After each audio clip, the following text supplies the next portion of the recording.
नमस्ते। न्यूज 18 के इस डिजिटल ब्रॉडकास्ट में आपका स्वागत है। अंतर्राष्ट्रीय योग दिवस पर भी आप सबको शुभकामनाएं। मेरी तो यही प्रार्थना है कि हर कोई स्वस्थ हो और उस स्वस्थता हो रहने की जो कहते हैं मेंटल और फिजिकल वेलनेस में अगर कोई आपका साथी हो सकता है हमेशा के लिए, चाहे आप कहीं से भी हों, वो योग है। और इस बार जो है थीम जो है इंटरनेशनल योग दिवस का, वो भी मेंटल वेलनेस और या वेलनेस पर है। फोकस ज़्यादा है और प्रधानमंत्री नरेंद्र मोदी ने भी आज सुबह जब देश को संबोधित किया योग दिवस पर, अंतर्राष्ट्रीय योग दिवस पर, तो यही मैसेज दिया कि योग आपका साथी हो सकता है रिकवरी में भी और रेजिस्टेंस में भी। और ये बहुत बड़ा मैसेज है। पर कहीं ना कहीं एक और बहुत बड़ी बात है कि योग के सहारे भारत की प्रतिष्ठा दुनिया भर में बढ़ी है। लोग भारत को एक अलग नज़रिए से देखने लगे हैं। और पिछले कुछ दिनों में मैं कई लोगों से ऐसे बात करते आ रहा हूँ जो ये कह रहे हैं कि 300-400 साल से जो जिस तरह से एक मानसिकता थी कोलोनाइजेशन की, चाहे वो मुगल साम्राज्य साम्राज्य के अंदर हो या फिर अंग्रेजों के अंदर हो, ब्रिटिश रूल के अंदर हो, उस मानसिकता से बाहर निकलकर भारत की छवि को जैसे वो पहले था, जहाँ लोग उसे नॉलेज के लिए देखते थे, लोग उसे ज्ञान के लिए देखते थे, लोग उसे एक विश्व गुरु के स्वरूप में देखते थे, जहाँ भारत को देखते थे। क्या वापस उसी तरफ जाने की जो प्रक्रिया है वो शुरू हो चुकी है और क्या योग ये मार्ग हमारे लिए प्रशस्त करेगा? इस सब पर खुलकर बात करेंगे। ब्रजेश कुमार सिंह जो हैं हमारे वरिष्ठ पत्रकार और न्यूज़ 18 बिहार के मैनेजिंग एडिटर हमेशा की तरह मेरे साथ उपस्थित हैं। लेकिन आज हमने जैसे कहा ना कि हर रोज हर बार कुछ नया करने की कोशिश करेंगे, तो हमारे साथ आचार्य डॉक्टर विक्रमादित्य भी हैं। डायरेक्टर हैं विवेकानंद हॉस्पिटल के, जिन्होंने साइंस, फेथ और प्रैक्टिस सब कुछ एक साथ किया है, अपने अंदर सम्मिलित किया है। तो उनसे भी अलग-अलग रूप से तरीके से विचार जानने की कोशिश करेंगे। लेकिन ब्रजेश जी, आज आपने अनुलोम-विलोम से दिन की शुरुआत की कि नहीं? देखिए, अगर आप इस प्रश्न का सीधा-साधा उत्तर चाहते हैं तो ये है कि योग में हमारी रुचि है। लेकिन जो है हम देश के उन लोगों में से आते हैं जो कि अब भी थोड़ा-सा जो है इस मामले में आलस्य बरत लेते हैं। लेकिन आज जो ऑब्वियसली जो है अंतर्राष्ट्रीय योग दिवस है तो अ, उस परंपरा को, भारत की जो परंपरा है उसको तो याद करना ही पड़ेगा। और मुझे लगता है कि जो पहले एक रिचुअल था ना, जो आपने ये सवाल पूछा, हुँ। अ, डॉक्टर विक्रमादित्य हमारे बीच मौजूद हैं, वो बताएँगे कि शायद इसके लिए तो पहले आपको कहना भी नहीं पड़ता था। हज़ारों वर्ष की हमारी परंपरा रही है। और सबसे खास बात ये है कि आज हमें जो अंतर्राष्ट्रीय योग दिवस के मौके पर योग को जो याद करना पड़ रहा है, आप ध्यान रखें कि अगर हमारी प्राचीन संहिताओं में जाएँ, जो ऋषियों के जीवन काल को देखें या फिर जो सौ हज़ारों वर्ष की हमारी परंपरा रही, यह तो कहते हैं ना कि जो इंडिजिनियस ट्रेडिशन रहे हैं, जो हर सभ्यता की होती हैं, तो उसमें योग तो हमारे जीवन का पार्ट एंड पार्सल रहा है। इसको बड़े-बड़े ऋषियों, मुनियों सबने जो सो प्रैक्टिस किया, उन्होंने आम जनता तक वो लेकर गए। और यही वजह रही कि आप ध्यान रखिए कि जो एलोपैथ है, ये तो बड़ा ही नया हुँ। साइंस है ना। आप याद करिए, आज से 50 साल पहले तक गाँव में शायद हार्डली कोई एक एलोपैथिक डॉक्टर होता था। उस समय जो हमारी पारंपरिक जो मेडिसिन थी या फिर ये योग प्राणायाम थे, वही हमें स्वस्थ रखने का आधार बने रहे। और मैं बताऊँ जो सो मुझे ठीक है, जो है जो लोग योग हुँ। के समर्थक हैं वो तो ये बात कहते हैं। लेकिन जो लोग पॉलिटिकली जो है, अगर आप देखें जो है सो इस मामले में थोड़ा-सा न्यूट्रलिटी या फिर एक तरह से कह सकते हैं कि जो पश्चिमी विचारधारा से प्रभावित लोग रहते हैं, वो भी ये मान रहे हैं कि भई, और खासतौर पे ये पैंडेमिक के दौर में जो देखा गया, मैं जो है सैम पित्रोदा का नाम लेना चाहूँगा, अभी उनकी एक ताज़ा किताब आई। उसमें उन्होंने कहा है कि यह जो पैंडेमिक है उसने दिखा दिया पूरी दुनिया को कि यह जो मॉडर्न मेडिसिन साइंस जो है, वह जो है इस तरह की महामारी से निपटने के लिए जो है पर्याप्त नहीं है और वो उसका समाधान नहीं कर सकता। उदाहरण के तौर पर उन्होंने दिया है कि अमेरिका, जो कि दुनिया में सबसे अधिक 20% जो है अपनी जीडीपी का हेल्थ केयर पे खर्च करता है, चिकित्सा पे खर्च करता है, वो भी जो सो बेचारा हो गया। और ऐसे में जो सो उपाय क्या है? उपाय जो है वो लोग भी ये बता रहे हैं जो कि पश्चिमी सभ्यता में रचे बसे हैं, जिनके लिए जो है अमेरिका एक मॉडल रहा है, जो कि उनके सपनों का देश रहा है। उनका ये कहना है कि इसका समाधान जो है, जो हमारी सभ्यता का जो एक तरह से कह सकते हैं, जो ट्रेडिशनल जो ज्ञान है, जो पारंपरिक ज्ञान है, जो पारंपरिक हमारी विधियाँ हैं, चाहे वह रोग के उपचार के लिए हो, चाहे योग या प्राणायाम हो, इन्हीं में छुपी हुई है। आप ध्यान रखिए कि आज से 3 साल पहले अगर आप किसी शहरी बाबू को ये कहते, मुंबई से लेकर लंदन तक या फिर न्यूयॉर्क से लेके दिल्ली तक, कि भई आप अपनी इम्यूनिटी बढ़ाने के लिए जो है, आप जो है काढ़ा पीजिए, और साथ में जो है शरीर को हष्ट-पुष्ट रखने के लिए जो है ताकि वो कोरोना की महामारी का सामना कर सके, उसके लिए आप योग प्राणायाम जो है अनुलोम-विलोम ये सब करते रहिए, ताकि आपकी हुँ, जो है सो आपके फेफड़े जो है दुरुस्त रहें, तो शायद हर कोई इसको खारिज कर देता। लेकिन आज हालत ये है कि जो है वो काढ़ा कहाँ से मिलेगा इसके लिए लोग ढूँढते रहे पिछले 1 सवा वर्षों में। यही नहीं जो सबसे बड़ा फ़र्क आया है और मुझे लगता है आज के दिन हमें बिल्कुल इसे याद रखना चाहिए, कि जब 2014 में पहली बार बतौर प्रधानमंत्री यूएनजीए यानी संयुक्त राष्ट्र महासभा की बैठक में प्रधानमंत्री नरेंद्र मोदी ने अ, हुँ, इसका प्रस्ताव रखा था। आप ध्यान रखिए जो है मेरे ख़्याल से 27 सितंबर का वो दिन था। तो उस समय जो है 2014 को तो लगा कि पता नहीं है जो सो दुनिया इसको एक्सेप्ट करेगी या नहीं। लेकिन आप देखिए जो है सो सबसे संक्षिप्त समय में ये अपने आप में एक रिकॉर्ड है, कि जो प्रस्ताव उस दिन रखा उन्होंने, इवेंट की हिस्ट्री का रिकॉर्ड है कि सबसे कम समय में जो मेजॉरिटी ऑफ द कंट्रीज ने जिस प्रस्ताव को अप्रूव करके अपनी सहमति दे दी कि भाई जो 21 जून को पूरी दुनिया योग दिवस मनाएगी। मुझे लगता है कि न सिर्फ यह भारत की कूटनीतिक तौर पर, बल्कि भारत की जो समृद्ध सांस्कृतिक विरासत रही है, जो हमारी सभ्यता के जो हजारों वर्षों का जो एक तरह से निचोड़ रहा है, उसको स्वीकार करने की बात है और मुझे लगता है कि जो आपने कहा कि जो कोलोनाइजेशन चाहे आपके मेडिएवल पीरियड में जो है सो हुँ, तमाम जो इस्लाम प्रेरित जो शासक रहे या फिर जो विचार रहा या फिर जो है सो उसके बाद से अगले 250 सालों तक जो सो ब्रिटिश जो शासन रहा और उस दौरान जो क्रिश्चियनिटी ने जिस तरीके से अपना इन्फ्लुएंस डाला, उसकी जगह योग जो है मॉडर्न टाइम में या भारत की अपनी जो मूल भावना है, मूल धारा है, उसका सबसे बड़ा रिफ्लेक्शन है, जिसको पूरी दुनिया ने जो है सो बिल्कुल सीधे गले अपनाया है और ये स्वीकारा है कि भई योग जो है, वह भारत की वो एक ऐसी विरासत है, जिसका फ़ायदा पूरी दुनिया ले सकती है। और हम तो वैसे भी कहते हैं वसुधैव कुटुंबकम, उसका हमारा हुँ। सबसे बड़ा एक तरह से कह सकते हैं कि यह भेंट ही है पूरी दुनिया को, सभ्यता को। जी, बिल्कुल, बहुत सही कह रहे हैं आप और देखिए मेरा ज्ञान इसमें बहुत सीमित है लेकिन बहुत सिंपल है। योग का मतलब है जुड़ना, यानी जो हमारी प्रकृति है उससे जुड़े। श्वास जो है हमारी मुख्य धारा है, ये सोर्स है हमारी लाइफ का। अगर इसको आप रेगुलेट करना सीख गए, अगर आप इससे जुड़ गए और आपने इस रिदम को समझ लिया, तो फिर आप हेल्दी हो जाएँगे। ये बहुत सिंपल और ये साइंस है, ये सिर्फ़ एक एक्सरसाइज़ नहीं है। 7 अलग-अलग स्फीयर्स हैं योग के और जितना आप इसको खोलेंगे एक प्याज की तरह, प्याज के छिलके की तरह तह तक, कोर तक पहुँचेंगे। वहाँ कोर इसका सिर्फ़ इतना है कि कैसे आप पूरी तरह से अपने आसपास ये जो यूनिवर्स है, ये कॉस्मिक एनर्जी है, इससे जुड़ सकते हैं। हमारा सोर्स एनर्जी का क्या है? सूरज है, सूर्य है। तो अगर हम सूर्य से जुड़ जाएँ, सूर्य की ऊर्जा को डायरेक्टली अपने अंदर लेने की क्षमता रख लें और अपने आप को चार्ज कर लें, तो फिर हमें भोजन की ज़रूरत कम पड़ेगी। ये सारी फिलॉसफीज़ हैं और ये सब कुछ जो है साइंस उस वक़्त का इतना डीप था कि लोग समझ चुके थे। तो ये सिर्फ़ एक कोई कोई किसी पंथ से जुड़ी या कोई धार्मिक भावना से जुड़ी बात नहीं है, ये ह्यूमन साइंस है, the science of the human body है।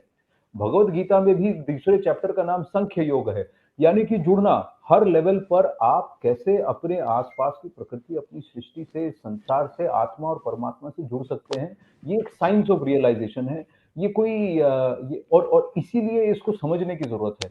और भारत की तरफ से अगर ये दुनिया को गिफ्ट जाता है, तो यानी दुनिया भी इसे समझती है। आचार्य जी आप ज़्यादा जानते हैं, मैं आपसे मैं आपको नमस्ते कहता हूँ and I want you to keep your thoughts. एक बात ये है कि 2010-11 की बात है, 12 की बात है, यहाँ के 5,000 वैज्ञानिकों ने देश के कुछ जो टॉप साइंटिस्ट है, 5,000 नहीं, टॉप साइंटिस्ट ने देखा कि 5,000 पेटेंट जो हैं भारत के आयुर्वेद से और योग से दुनिया के बाकी देशों में लोगों ने पेटेंट करने की कोशिश की। उसमें से 300 योग आसन को भी उन्होंने या योग की प्रक्रियाओं को भी पेटेंट करने की कोशिश की। इतना पूरा देश हमेशा से जानता, पूरा विश्व हमेशा से जानता था कि भारत की धरोहर क्या है। हमको बुद्धू बनाकर, हमको सैवेजेस बनाकर, खुद हम ही से सीखकर हमको वापस सिखाने वाली ये प्रक्रिया है। इसको तोड़ने का काम हमने दुनिया को किया, ये कहकर कि देखिए योग हमारा है, आप हमसे जुड़िए और हमसे जुड़िए और हमारे साथ-साथ आप प्रकृति से भी जुड़िए, इस विश्व से भी जुड़िए, इस संसार से जुड़िए, इस कॉस्मिक एनर्जी, इस कॉस्मोस से जुड़िए। आचार्य डॉक्टर विक्रमादित्य।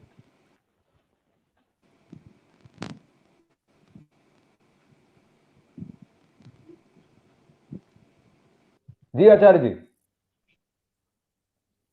आई थिंक वो बस अभी ड्रॉप आउट हो गए हैं इंटरनेट कनेक्शन की वजह से। उनसे वो फिर हमारे साथ जुड़ेंगे और फिर उनसे जानने की कोशिश करेंगे और कहीं न कहीं ये सारी भ्रांतियाँ जो हैं Brajesh ji, as we take the conversation forward, इस सब को हमने तोड़ने की कोशिश की है और भारत की तरफ जो रवैया है, जो नज़रिया है, उसको उसको बदलने की भी हमने कोशिश की है। दुनिया में हर कोई है जो भी ये योग शुरू करता है, वो ये समझने की समझ लेता है कि हम खुद से जुड़ने की कोशिश कर रहे हैं और खुद से जुड़ रहे हैं, इसकी वजह से खुद को समझ रहे हैं, इसकी वजह से हम सामने वाले को भी समझ रहे हैं।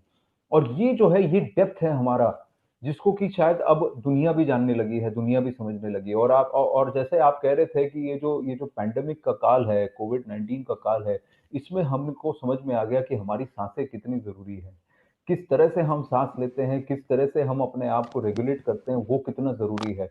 हमारे आचार-व्यवहार, हमारे आहार में पर हमने ध्यान देना शुरू कर दिया, क्योंकि कहीं न कहीं हमने रियलाइज़ किया कि जितना हम अपने आप से जुड़ेंगे, उतना हम मजबूत, सशक्त होंगे, स्ट्रॉन्ग होंगे। आचार्य जी हमारे साथ वापस हैं। जी, डॉक्टर साहब गो अहेड प्लीज़।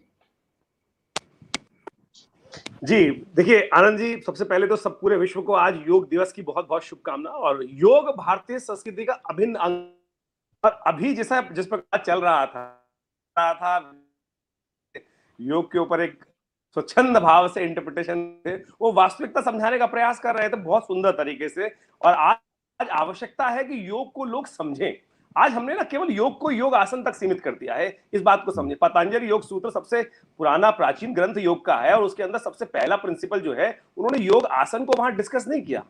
योग आसन तो एक योग का छोटा सा जस्ट सटल ड्रॉप, बहुत माइन्यूट ड्रॉप है, और उसका इतना पूरे विश्व को यदि आनंद आ रहा है, तो यदि संपूर्ण योग को समझने का प्रयास करे तो उसका क्या भाव होगा।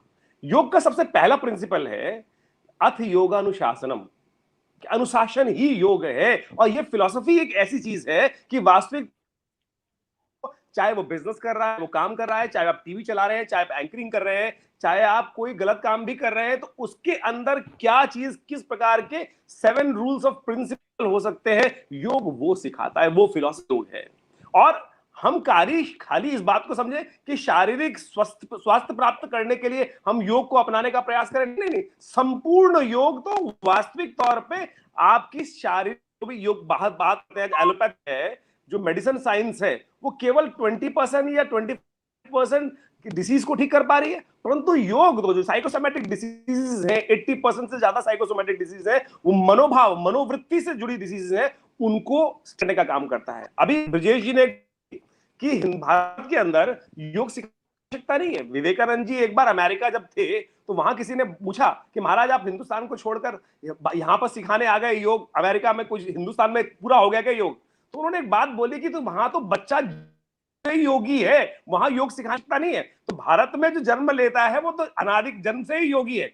और योग तो, प्राणायाम तो हर व्यक्ति करता है, चाहे वो गलत कर ले। आनापान तो सांस, योग ने उसको नियत किया, डिसिप्लिन किया, इस तरह से करेंगे तो आगे स्वास्थ्य को अद्भुत प्रकार से लाभ देगा। आनापान, सांस लेना और छोड़ना, जानवर भी लेते हैं, परंतु प्रकृति से योग ने सीख कर उसको अनुशासित किया, और स्वास्थ्य लाभ। आज हम स्वास्थ्य लाभ के लिए योग जो सीख रहे हैं, ये तो बहुत छोटा सा आप मान कर लें, वो हमारी फिलॉसफी तो जो है कि योग कर्मसु कौशलम, और अगर प्रिकॉशन इज बेटर क्योर, अगर हम शुरू से योग को अपनाए रखेंगे तो स्वस्थ रहेंगे। जीवित श्रद्धा शतम की जो फिलॉसफी है, वो भारतीय संस्कृति के देन है।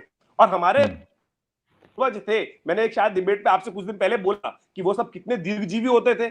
आपने कुछ शायद उस दिन एग्जांपल दिया था, उस दिन शायद एक डॉक्टर साहब बैठे थे, उन्होंने एग्जांपल दिया था कि भाई छोटी छोटी एज में भी लोग चले गए। आदि शंकराचार्य जी महाराज जो थे, वो बहुत जल्दी आयु में चले गए। देखिए, आयु का निर्धारण हमारे यहाँ एक से एक बड़े योगी हुए भाई। अगर हिस्ट्री उठा के देखें, तो अगर सबकी आयु देखें, तो लोगों ने 300-300 वर्ष तक की आयु इस आधुनिक काल में प्राप्त की, और उसका प्रमाण है। और बहुत सारे, मैं उसमें कंट्रोवर्सी में अभी नहीं जाऊंगा, लेकिन कभी टाइम मिलेगा।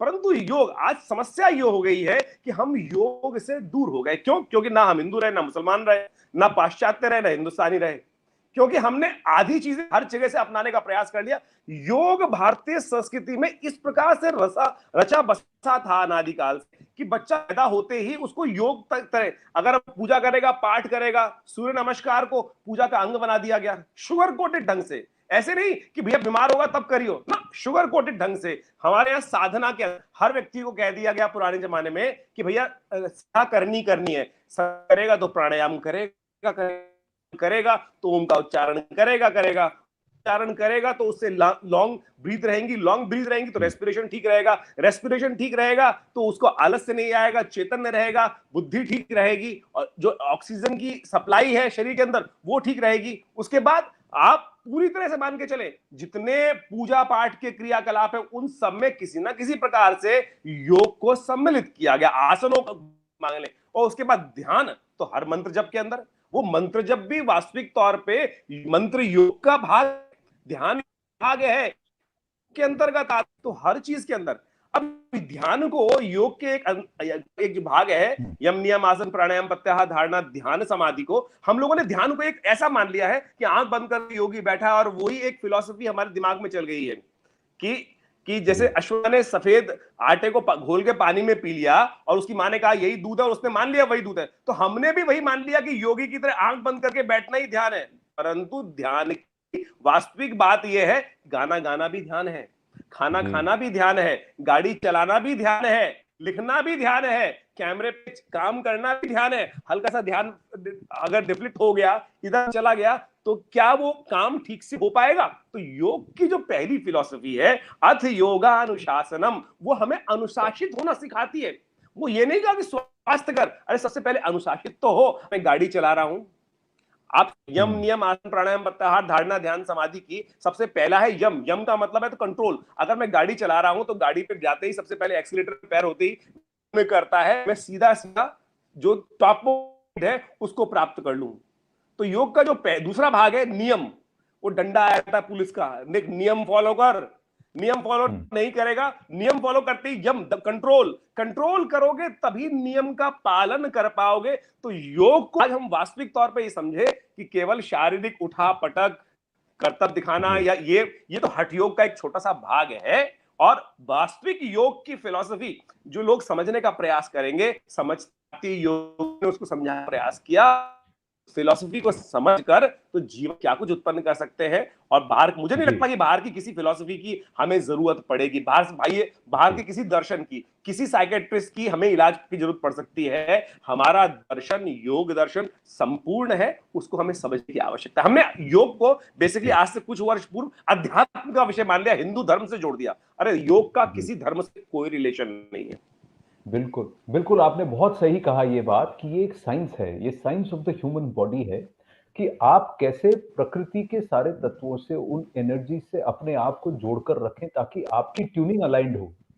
देखिए, हम सब जो हैं एक एक पर्टिकुलर एनर्जी सिस्टम से जुड़े हैं, मैटर से जुड़े हैं, और हर चीज जो है उसी उन्हीं उन्हीं मैटर से, एलिमेंट से बनी है। 5 जो बेसिक धातु जिसको कहा जाता है 5 एलिमेंट्स प्लस 3 या 4 मोर, जिसको कि माइंड बॉडी सोल और आत्मा जो आप कहें, माइंड बॉडी आत्मा, जो कॉन्शियसनेस और आत्मा। तो ये अगर 4 अगर मैं अलग जो जिसको कि हम महसूस नहीं कर सकते, छू नहीं सकते, देख नहीं सकते, तो ये जो कि ये 4 हैं, और 5 जिनको कि हम फील कर सकते हैं। तो यानी आप अर्थ, फायर, वाटर, तो आपके जो एलिमेंट्स है, ईथर यानी स्पेस, तो इसको अगर आप देखें तो इसका समागम हम सब कुछ, हम लोग सब हैं।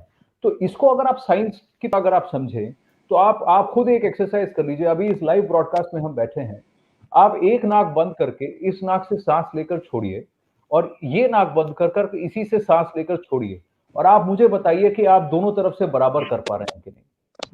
मैं मजाक नहीं कर रहा हूं, मैं सीरियसली कह रहा हूं। आप खुद देखिए, यहां से जिस इंटेंसिटी से अगर इस नोस्ट्रल से जा रहा है आप छोड़ रहे हैं, उसी तरह से इस नाक से सांस लेकर छोड़ रहे हैं। तो अगर बैलेंस नहीं है तो यानी कुछ गड़बड़ है,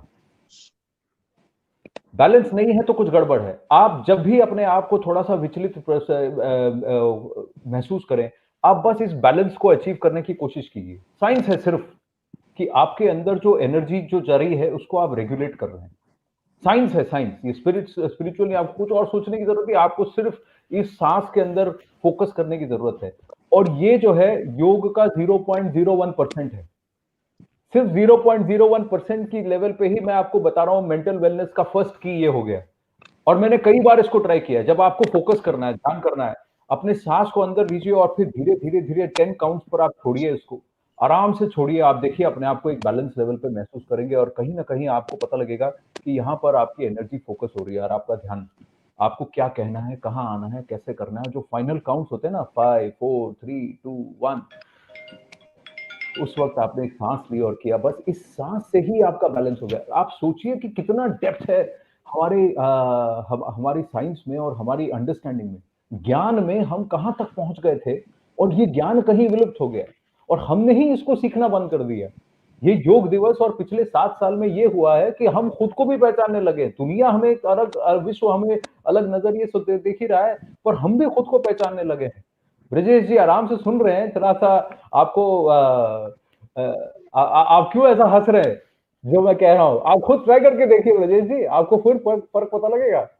अंतर है, देखिए जिस तरह से सांस आपकी लेफ्ट साइड से अंदर जाती है और जिस पेस से आपकी राइट साइड से जाएगी, आप खुद देखिए, टेस्ट करके देखिए, उसमें फर्क होगा। और अगर फर्क है यानी कि भाई बैलेंस में गड़बड़ है। हम गाड़ियों की भी अलाइनमेंट करते हैं, हमें हमारी अलाइनमेंट हर रोज करने की जरूरत है जी। नहीं, आप बिल्कुल सही कह रहे हैं। और देखिए, देश और दुनिया ने भी अपने को अलाइन करना तो शुरू कर ही दिया है ना। देखिए, सबको ये समझ में आ गया कि भाई जो है, ये जो तमाम मॉडर्न साइंस और मेडिसिन के नाम पर जो हम लगातार जो शरीर के अंदर धकेल रहे हैं, वो लॉन्ग रन में कोई बहुत प्रॉफिटेबल नहीं है और वो किसी भी बीमारी का संपूर्ण समाधान नहीं करता। देखिए, योग जो है, योग के बारे में जो अभी आचार्य जी ने इतने विस्तार से बताया, ये बात बिल्कुल सही है कि योग का सिर्फ एक पहलू हम लोगों ने दुनिया में पॉपुलराइज किया है और जो दुनिया उसको बिल्कुल एक तरह से जो उससे सम्मोहित है। आप कल्पना करिए कि अगर योग के जो है, जो पूरा दर्शन है, अगर हम उसको दुनिया को जो है सो उसके पूर्ण भाव में समझाने में कामयाब रहे, तो जो है सो कितना बड़ा उद्धार होगा पूरी दुनिया का। आप देखिए जो है सो हमारी जो फिलॉसफी रही, जिसमें कि हम कहते हैं ना, और जिसको गांधी जी ने भी बड़े प्रेम से कहा था कि भाई, जो यह प्रकृति है, प्रकृति में हर आदमी के भूख को शांत करने की कैपेसिटी है, लेकिन प्रकृति जो है सो लालच का समाधान नहीं कर सकती। हमारा जो पूरा का पूरा जो है एंशिएंट जो, या हमारा जो प्राचीन ज्ञान और परंपरा है, वो यही कहती है। और अगर जो सो आप ध्यान रखिए कि अगर हमने जो है सो इस योग को ही उसकी संपूर्ण फिलॉसफी के साथ याद रखा होता, या पूरी दुनिया ने याद रखा होता, तो आज इतने सारे कॉम्प्लिकेशन हमें झेलने नहीं पड़े होते। क्योंकि जो सो जो वहां पर आपने कहा ना, डिसिप्लिन की बात कही, नियंत्रण की बात कही, अगर यह नियंत्रण जो है पूरी दुनिया ने समझ लिया होता उसके पूर्ण भाव में कि योग की वन ऑफ द बेसिक्स जो है, तो फिर उससे दुनिया में क्या हो सकता है। सारा कुछ नियंत्रण जो खो लेने की जो एक हमारी बीमारी रही, जो कि दुनिया के कई देशों में आपने तो फ्री फॉर ऑल ही कर दिया। वहां तो मतलब भाई, आप सड़क पर कपड़े पहनकर निकले ना निकले, उसको भी आपने फ्रीडम से जोड़ दिया। आप भोजन क्या करें, मतलब क्या जो है सो खाना चाहिए नहीं खाना चाहिए, आप सर्वाहारी हो गए। अब आप जो है सो ये ध्यान रखिए कि इन तमाम जो नियंत्रण जो है हमने खोए। आप ध्यान रखिए कि कई सारी चीजें आज जो है हम कोरोना की बीमारी का सामना कर रहे हैं। अब एक पल को भूल जाइए कि भाई चीन की कितनी बड़ी साजिश है, हम उस पर डेली डिबेट करते रहते हैं कि किस तरीके से चीन में उसको बैठ के एक लैब में मॉडिफाई किया गया वगैरह वगैरह वगैरह। लेकिन जो है सो हमारी परंपरा में एक हमेशा से निषेध रहा है कि भाई, जो अभक्ष्य है उसका भक्षण नहीं करना चाहिए। दुनिया ने क्या क्या नहीं किया, आप देख लीजिए।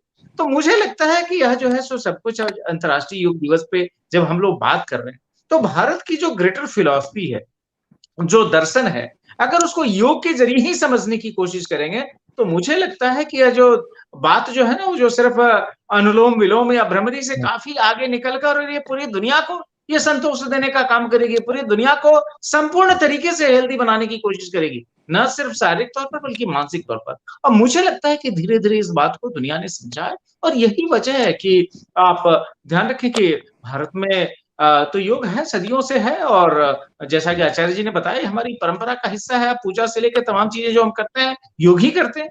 लेकिन जो दुनिया है जिसमें कि अलग अलग धर्मों के मतावलंबी है, और आप एक तरह से देखें तो अब तो पूरी दुनिया में कोई जो है सर्टिफाइड हिंदू देश तो रहा नहीं। मतलब इवन एक छोटा सा नेपाल था, वो भी जो है सो सेकुलर देश हो गया। लेकिन जो तमाम जो बाकी देश हैं, जो कि इस्लामिक या क्रिश्चियन ट्रेडिशन को फॉलो करते हैं, और जो उनकी पॉलिसी का हिस्सा है, वह उनका अपना रिलीजन भी, उन लोगों ने भी ये माना, उन देशों ने भी ये माना कि भाई, भारत की यह जो बिल्कुल एंशिएंट प्रोडक्ट है, जो कि उसकी सिविलाइजेशन के निचोड़ से निकला है, उसको आप किसी धर्म के नजरिए से ना देखें। उसको आप ये समझें कि जो है यह मानव विज्ञान, और जो मानव विज्ञान की जब हम बात करते हैं, तो सिर्फ शरीर ही नहीं, जो मन है आपका, ये दोनों पर जो संतुलन और दोनों के स्वास्थ्य को बेहतर करने वाला जो है, यह भारत का गिफ्ट है, जिसको कि हमें बड़ी ही जो सो सहजता से, बड़े प्रेम से एक्सेप्ट कर लेना चाहिए। इसीलिए आप देखें कि भारत में जो सो जब अंतर्राष्ट्रीय योग दिवस की तैयारी शुरू हुई, या फिर उसमें प्रधानमंत्री मोदी ने जब यूनाइटेड नेशंस जनरल असेंबली में इस प्रस्ताव को रखा, तो आपने देखा होगा भारत में किस तरह की राजनीति शुरू हो गई। लोगों ने योग को भी धर्म से जोड़ लिया। लेकिन आज भी आप देखिए जो है, जो लोग एक तरफ इस बात की सार्वजनिक तौर पे आलोचना करते हैं, घर के अंदर तो वो भी इस पैंडेमिक के दौर में अपने जीवन को बचाने के लिए योग प्राणायाम करते रहे। तो अंदाजा उन्हें भी है कि भैया ये क्या है। और उसका एक छोटा सा पहलू, आप ग्रेटर फिलॉसफी की तरफ मत जाइए, जिसको कि आचार्य डॉक्टर विक्रमादित्य ने कहा। लेकिन सच्चाई ये है कि आज इसकी आवश्यकता को पूरी दुनिया समझ रही है। भारत तो सदियों से समझता रहा है, और मुझे लगता है कि इसीलिए राजनीति वगैरह सब दूर रख के, आज जो सो धर्म संप्रदाय इन सबको दूर रखकर, यह मानवता के धर्म के नाते अगर इसको जो है पूरी ताकत से अपनाते चले जाए, तो मुझे लगता है पूरी दुनिया का कल्याण है। और पैंडेमिक का ये सबसे बड़ा बोधपाठ भी है जो कोरोना की महामारी रही। देखिए, हम सब पहले मनुष्य पैदा होते हैं, किसी भी धर्म पद को लेकर पैदा नहीं होते हैं, पर सांस तो लेकर पैदा होते हैं ना। तो अगर आप मैं बस यही कह रहा हूँ कि दर्शकों को, कि चाहे वो किसी भी पंथ प्रधान को वो मानते हो, लेकिन योग जो है उस सबसे हटकर है, क्योंकि हमारे वेद में कभी भी किसी एक पर्टिकुलर वर्शिप पद्धति को लेकर नहीं बात की गई थी, साइंस को लेकर बात की। और इसलिए मैं सांस की बात कर रहा हूँ। सांस तो इंटीग्रल है। अब मैं चाहे किसी भी भगवान में विश्वास रखूं, क्या फर्क पड़ता है? सांस तो मुझे लेना होगा ना। अब वो सांस को अगर मैं बैलेंस करने की प्रक्रिया आपको बता दूं, तो वो किसी धर्म या पंथ से कैसे जुड़ी हो सकती है? वो तो साइंस से जुड़ी हुई, विज्ञान से जुड़ी है। और आज से 5000 साल पहले भी इस बात को विज्ञान के रूप में कहा गया है। The science of self realization कहा गया है। It is human science.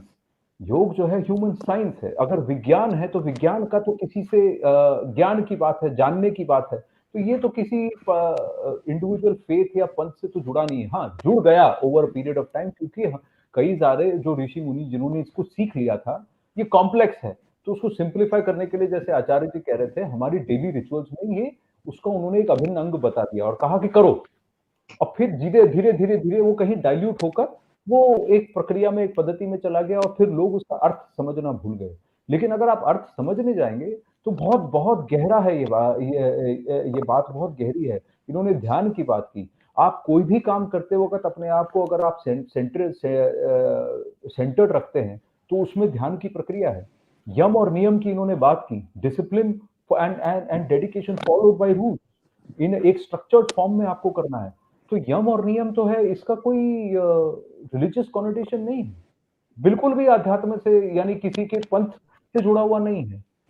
बात यह है कि आपको अपने आप को प्रकृति से जोड़ना है कि नहीं, आप जहां से आए हैं उससे जुड़े हुए रहना चाहते हैं कि नहीं, क्योंकि ये पूरा संसार, ये पूरा जो कॉस्मोस है, एक रिदम में चलता है।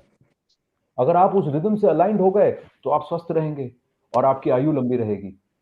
अब अगर मैं किसी को कहूं कि सिर्फ सांस लेने की प्रक्रिया से और अंदर अपने अंदर हवा को रेगुलेट करने की प्रक्रिया से आप अपना पेट 10 इंच कम कर सकते हैं, तो बोले अरे पॉसिबल ही नहीं है।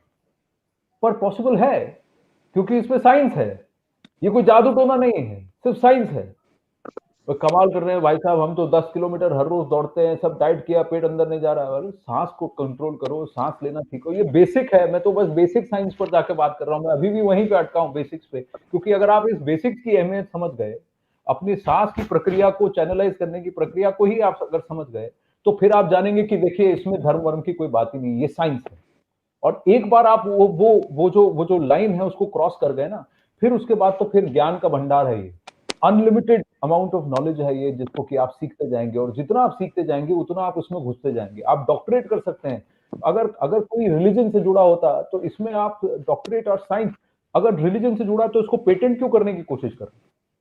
अगर रिलीजन से जुड़ा है, अगर अगर अगर अगर धर्म से, आध्यात्म से जुड़ा है, तो फिर इसको पेटेंट करने की कोशिश क्यों की जा रही है? क्योंकि साइंस है इसमें एक गूढ़ तंत्र है, जिसको कि लोग अपना बनाना चाहते हैं, और ये तो हमारा है। And I think that is the beauty of it. Acharya जी।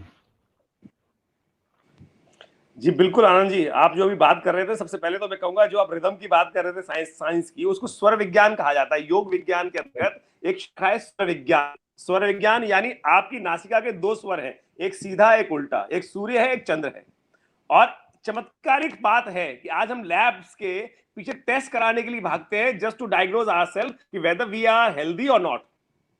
ना कि जाके हेल्थ पता चले कि भैया डॉक्टर साहब चेक कर लो, सारे के सारे एक पैकेज दे दो कि हम पता कर लें।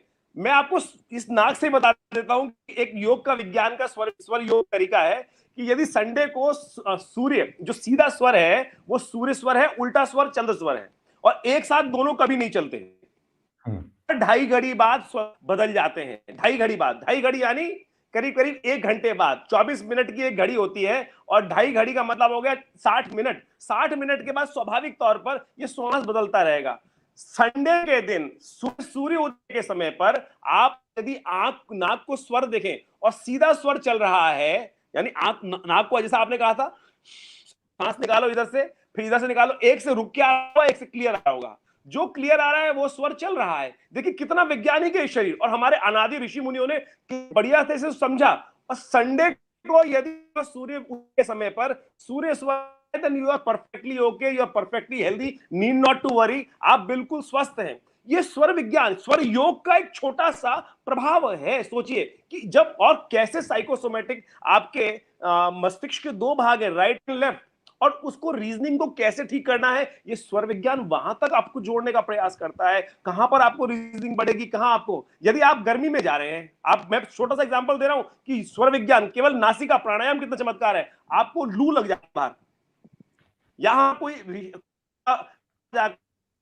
बैठा योगी बैठकर बर्फ में साधना कर रहा है, उसको सर्दी नहीं लग रही, परंतु मैं और आप जाएंगे, मुझे सर्दी लग जाएगी। क्यों? क्योंकि उसने स्वर विज्ञान समझ लिया। यदि आप सीधे स्वर को चलाकर गर्मी में, सर्दी में चले जाएंगे, आपको गर्मी नहीं, सर्दी नहीं परेशान करेगी। और उल्टे स्वर को, यदि आप लू में जा रहे हैं बाहर, उल्टे स्वर को चला लीजिए, तो आपको, ये योग विज्ञान की ऐसी ऐसी निधि है जो हमारे रहस्यों में छुपी हुई पड़ी है। और इन चीजों को आज बाहर के लोग समझकर पेटेंट करा रहे हैं साहब, इन्हीं चीजों को।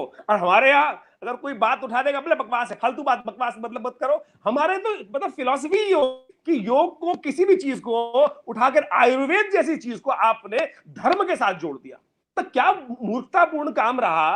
क्या हम सोचे 300 सालों के अंदर आयुर्वेद, चिकित्सा विज्ञान, जिसमें कोई धर्म नहीं, कोई व्यक्ति नहीं, योग बात। और आज का जो बयान है, मैं आज कहूंगा, मैं बोलना नहीं चाहता था, परंतु अभिषेक भी जी ने एक बयान दिया कि योग में ओम की बजाय अल्लाह शब्द का उच्चारण करें। अरे भैया मुझे एक बात बताइए, ओम को समझा क्या है? ओम अनहद नाद है, अनंत नाद है, प्रकृति दत्त है, यूनिवर्सल वॉइस है। आपने रेल की सीटी सुनी है? आपने रेल की सीटी सुनी है? कोई से काम कर सुनी है? उसमें यदि ध्यान से लगाओगे तो उसमें से जो गुंजन उठता है वो ओम है। योग ने उसको नाम दे दिया, प्रणव दे दिया, ये यूनिवर्सल वॉइस है। अब इसको किसी धर्म विशेष साथ जोड़ दिया, और सनातन पद्धति ने वहां से ओम उठा लिया, उनको लगा, और वही ओम सिखों ने उठा लिया। उन्होंने कहा दिया कि एक ओंकार सतनाम वाहेगुरु, तो वहां तो उसको किसी हर रूप में हर व्यक्ति ने उठा लिया। तो हम इस बात को समझने का प्रयास करें कि कुछ तथाकथित लोगों ने इसको व्यवसाय रूप में, धर्म के रूप में, या किसी भी एक्सप्लॉइट करने के लिए अपनी चीज कर ली। आज अमेरिका कर रहा है, हल्दी, चावल, हमारी जितनी भी औषधियां हैं, उन सबको पेटेंट कराने का प्रयास। उनमें व्यवसायिक बुद्धि हमसे ज्यादा है, हमारे से ज्यादा है। हमारे तो सिर्फ वोट बैंक की राजनीति करने के लिए करते हैं। मैं कह रहा हूं योग करेंगे ना तो उसमें चीज हटेगी, रिफाइन चीज, लेकिन योग को अपनाने करें। आज कम से कम इंटरनेशनल योग डे के दिन तो कम से कम योग को योग की तरह समझे। योग के अंदर तुष्टीकरण, राजनीति और इस प्रकार की जो चाक लगा रहे हैं, वो चाक ब्रजेश जी ने बहुत बढ़िया से समझाने का प्रयास किया। तो मैं कहूंगा योग जोड़ने का विषय है, योग तोड़ने का विषय नहीं है। योग सबको आलिंगन करता है, योग सबको जोड़ने का प्रयास करता है। योग कोई किसी को तोड़ता नहीं है। और सनातन धर्म को साथ योग को इसलिए जोड़ा गया कि रस आ जाए। धर्म तो रस है, आप माने धार्मिक फिलॉसफी जो है वो जीवन का रस है। अगर हो गए तो फिर जो जीवन है वो बेसिकली लेस हो जाएगा। तो धर्म को टेस्ट के लिए, जिससे जीवन में आनंद जुड़ सके, आनंद जी हमारे साथ हैं, आनंद जोड़ सके, तो पूरी धर्म का है और धर्म को इसी रूप में मानना चाहिए।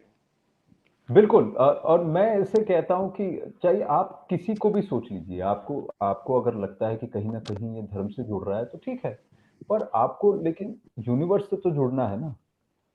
आपको आपको आपको उस ऑलमाइटी से तो जुड़ना है, जिसे आप अल्लाह कहें, भगवान कहें, ईश्वर कहें, चाहे कोई भी स्वरूप कहें, माँ कहें, जैसा भी कहें, लेकिन वो तो एक ऑल नोइंग पावर है ना, जिसकी वजह से हम सब संचालित है, और जो हम सब में एक एक छोटे से कण की तरह ये कॉस्मिक एनर्जी जो है, जो हमारे अंदर चलता है।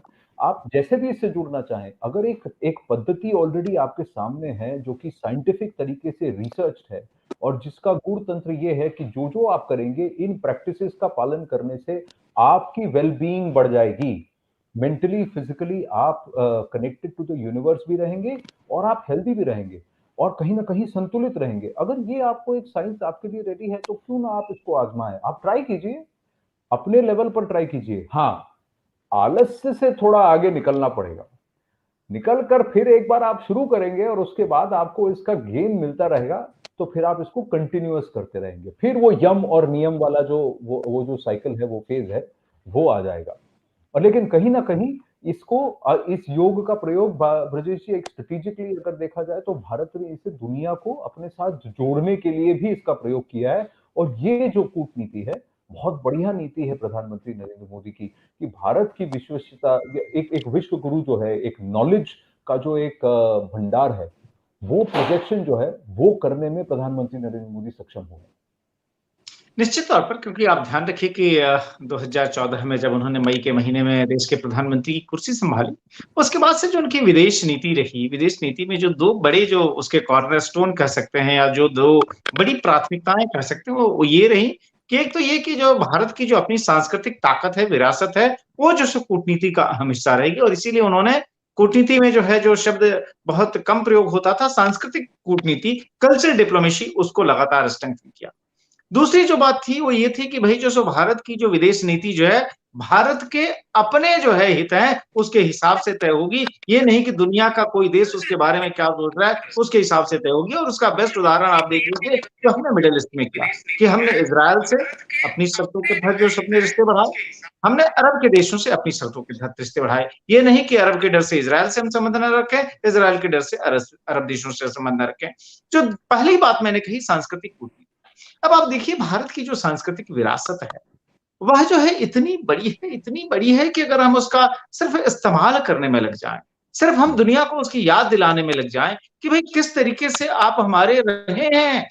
आप ध्यान रखिए, जापान में प्रधानमंत्री मोदी गए थे, और जापान में जो उन्होंने अपनी यात्रा की शुरुआत जो है क्योटो शहर से की थी, जो उनकी जापान की प्राचीन राजधानी भी थी और उनकी सांस्कृतिक राजधानी आज भी कही जाती है। अब वहां पर जापान एक देश के तौर पर जो सो बौद्ध धर्म मतावलंबियों का सबसे बड़ा देश है। अब बौद्ध धर्म तो इसी धरती से निकल कर गया। हमारे गौतम बुद्ध ने जो है सो जो फिलॉसफी दी, उसको तमाम देशों ने जो है सो स्वीकार किया। आप ध्यान रखिए कि जो है सो आज हम भूलते जा रहे हैं कि अफगानिस्तान में एक समय हम लोगों की आंखों के सामने हुआ कि बामियान में कितने बड़े बड़े जो है सो भगवान बुद्ध की मूर्तियां थी, किस तरीके से तालिबानियों ने टैंक लगा के उसको उड़ा दिया। वो जो धरती है बामियान सहित पूरे अफगानिस्तान की, वह एक समय बौद्ध मतावलंबियों का देश है। तो इस तरीके से जो हमारे रूट्स जो है, कल्चर रूट्स, आप न सिर्फ आप फारिस देख लीजिए, साउथ ईस्ट एशिया देख लीजिए, बल्कि पूरे ग्लोब पर रहे। आप ध्यान रखिए, हमारे जो ट्रेड रिलेशनशिप रहे, जो हजारों वर्षों से तमाम यूरोपीय देशों के साथ भी रहे। आप जो सो वो तो ठीक है कि हमारी जो कमजोरी रही कि जो हम अपने मेडिएवल पीरियड में जो विदेशी आताइयों का हम ढंग से मुकाबला नहीं कर सके, हम जो सो अपनी सामूहिक सामर्थ्य को हम जोड़ ना सके। अदरवाइज अगर आप देखिए तो व्यापार जो है, या जो समुद्र का विज्ञान है, मैं कह रहा हूं कि आप कोई भी क्षेत्र चर्चा कर लीजिए, आज जो सो आपको लोग कहते हैं कि भाई जो सो नए मॉडर्न पोर्ट्स, तो ये जो है सो दुनिया में जो सो इंग्लैंड ने या फिर जो है यूरोप ने हमें बताया कि कैसे पोर्ट डेवलप होते हैं। अरे भाई, इस देश में तो बाकायदा उसका शास्त्र रहा है कि बंदरगाह जो है वह कैसे हो, बंदरगाहों पर जाने वाले रास्ते कैसे हो, उनकी क्या चौड़ाई हो। मुझे लगता है आचार्य विक्रमादित्य इस बात को बहुत विस्तार से समझा सकते हैं। लेकिन जो है सो तमाम चीजें जो कि हमारी अपनी संस्कृति सभ्यता का हिस्सा रही, और विज्ञान तो हमारे चिंतन मनन का सबसे महत्वपूर्ण हिस्सा रहा है। तर्क से ही हम बात करते हैं। तो जो ये अंधविश्वास की आड़ में जो सो हम लोगों को एक दकियानूसी समाज के तौर पर जो प्रोजेक्ट किया गया, करीब जो है सो आपको 1000 वर्षों तक, भारत की मूल प्रवृत्ति तो रही ही नहीं है। भारत में तो जो सो शास्त्रार्थ की परंपरा रही है। आप याद करिए जो है आदिगुरु शंकराचार्य को देश के तमाम महत्वपूर्ण शहरों में छोटी उम्र में जाकर उन्होंने शास्त्रार्थ किया और जो सो अपने ज्ञान का लोहा मनवाया। अब विवेकानंद को याद करिए, भाई जो हम जिस शिकागो की कॉन्फ्रेंस की बात करते हैं, जिसमें कि भारत की सांस्कृतिक ताकत का आधुनिक समय में फिर से दुनिया ने लोहा माना। वो जब स्वामी विवेकानंद ने वहां पर जो है ब्रदर्स एंड सिस्टर्स के साथ जो अपना जो है एक तरह से शुरू किया अपना भाषण, कोई सोच भी नहीं सकता था कि दुनिया में जो है लोगों को इस नजरिए से भी देखा जा सकता है। तो प्रधानमंत्री मोदी जो है वह भी जो है सो उसी परंपरा का हिस्सा है, भारत की जो समृद्ध विरासत है और उस विरासत में गर्व लेने वाले लोग। तो उन्होंने उसको जो है अपनी कूटनीति का हिस्सा बनाया और जाहिर है जब उस कूटनीति का हिस्सा बनाया तो योग तो जो है एक क्या कहते हैं संप्रदाय न्यूट्रल जो है सो हमारी प्रोडक्ट है, जो कि हमने अपने हजारों वर्षों के चिंतन मनन ऋषि मुनियों के तप त्याग उनके अनुसंधान से निकला। और आयुर्वेद जैसे कि आचार्य जी ने कहा भाई यह तो लाइफ का साइंस है, वह जो है सो तो उस वेद को जो है अगर उसको आप दकियानुसी कह के उसको रिजेक्ट करें तो यह जो मुझे लगता है कि एक जो कहते हैं ना बौद्धिक फटेहाली उसका एक्सट्रीम है। और दुर्भाग्य ये रहा कि ठीक है विदेशी आतताइयों ने आक्रांताओं ने जिनको हमें मानसिक और शारीरिक दोनों तरह पे गुलाम बनाना था उनके लिए तो ठीक था, लेकिन उनके चले जाने के बाद भी अगर वही मानसिक गुलामी अगर कुछ लोगों पर हावी है तो उसका कुछ किया नहीं जा सकता। हाँ ये बात जरूर है कि जो भारत की व्यापक आबादी है वो सच्चाई को समझती है और वो सिर्फ ऐसे लोगों पर हंसकर निकल जाती है क्योंकि उनको लगता है कि इन पर गंभीरता से ध्यान देने की जरूरत नहीं है, उनको उनके हाल पर छोड़ दो। तो ये जो बड़ी चीज हुई है निश्चित तौर पर जो आपने कहा कि सांस्कृतिक कूटनीति का अहम हिस्सा हमारा योग रहा है और सबसे खुशी की बात यह है कि पिछले 7 वर्षों में अगर आप देखिए तो पूरी दुनिया ने इसके महत्व को एक्सेप्ट किया है। आप ये भी देखिए, मैं तो कहता हूं कि आप उसी की बात क्यों कर रहे हैं, आप देखिए ना दुनिया के कितने बड़े देशों के जो राष्ट्राध्यक्ष हैं शासनाध्यक्ष हैं या जो सो राजदूत, आप याद करिए पिछले 7 वर्षों में उन्होंने भारत में जो संस्कृत के जो सूक्त रहे हैं उक्तियां रही है या जो सो ग्रीटिंग्स भी अब हिंदी में शुरू कर दी है। आप ध्यान रखिए जो सो हिंदी में ट्वीट आते हैं, आप यही नहीं जो सो आप देखिए कोरोना काल में तो जो आपका नमस्कार है नमस्ते जो है वह तो ग्लोबली एक्सेप्टेड कूटनीति का हिस्सा हो गया, कोई हाथ मिलाने के लिए नहीं गया, हर कोई एक दूसरे को नमस्ते कर रहा था। तो मुझे लगता है ये वो ताकत है जिसको हमें रियलाइज करना चाहिए। जी, और ये नमस्ते इतना गहरा है, नमस्ते यानी कि मैं आपके अंदर के भगवान को नमन करता हूँ, यानी I bow to the divinity inside you. ये कितना गूढ़ है, कितना गहरी बात है। और दूसरी बात ये कॉन्टैक्टलेस है, कॉन्टैक्टलेस आदर जो है ये हमारे पूर्वजों ने इसको डिसाइड कर लिया था कि भाई सामने वाले से कोई जर्म्स ना आए लेकिन मैं उसका अनादर ना करूं तो उसके लिए बेस्ट है ना हाथ मिलाओ ना गले मिलो, लेकिन बस झुक जाओ और ये कहो कि आपके अंदर जो दिव्यात्मा है उसको मैं प्रणाम करता हूँ या करती हूँ। ये बहुत सिंपल सी बात है। अब ठीक है, अब इस पैंडेमिक के जरिए ये भी समझने लग गए लोग तो अच्छा है। पर ब्रजेश जी, आचार्य विक्रमादित्य जी, मैं बातें तो और बहुत करना चाहता हूं पर आज इसको यहीं पर विराम देना होगा क्योंकि बस अब से कुछ ही देर में एक बहुत खास कार्यक्रम है यहाँ फेसबुक पर ही न्यूज़ 18 के पूरे नेटवर्क के मंच पर, जहां हम संजीवनी का एंथम जो है उसको लॉन्च करने वाले हैं। जैसे ही आज 21 जून इंटरनेशनल योग दिवस है, पर एक वैक्सीनेशन की एक मुहिम जो है उसको एक अलग लेवल पर अब इसे शुरू किया जाएगा, जहां 18 से ऊपर के हर किसी को मुफ्त में टीका लगवाया जाएगा। देश में सरकार की तरफ से, सेंटर की तरफ से ये अभियान है। तो हमने भी एक मुहिम छेड़ी है कि लोगों में वैक्सीन हेजिटेंसी को हटाकर वैक्सीन अवेयरनेस को बढ़ाएं। तो इसलिए मैं आप दोनों का बहुत बहुत धन्यवाद करता हूं और आग्रह करता हूं कि आप भी इस ब्रॉडकास्ट में हमारे साथ जुड़ेंगे और इस मुहिम में हमारे साथ जुड़ेंगे। आचार्य जी, ब्रजेश जी, बहुत बहुत धन्यवाद। धन्यवाद। एक बार फिर से मैं आचार्य डॉक्टर विक्रमादित्य को कहना चाहूंगा जिन्होंने कि आज के इस महत्वपूर्ण मौके पर आकर जो योग की जो एक संपूर्ण परिभाषा है उससे जो हमारे दर्शकों को परिचित करवाया और जो आनंद जी ने कहा जो संजीवनी का हमारा कैंपेन है निश्चित तौर पर इस मौजूदा समय में एक बहुत ही महत्वपूर्ण अभियान है। आप सभी लोग जुड़े, हम लोग तो जुड़े ही हैं और जो है सो इस मिशन को सफल बनाए, इसका लाभ जो है सो इस देश में तमाम लोग ले लें। धन्यवाद आप सबका जो इस ब्रॉडकास्ट में हमारे साथ जुड़े। नमस्कार। नमस्ते आचार्य जी, थैंक यू सो मच।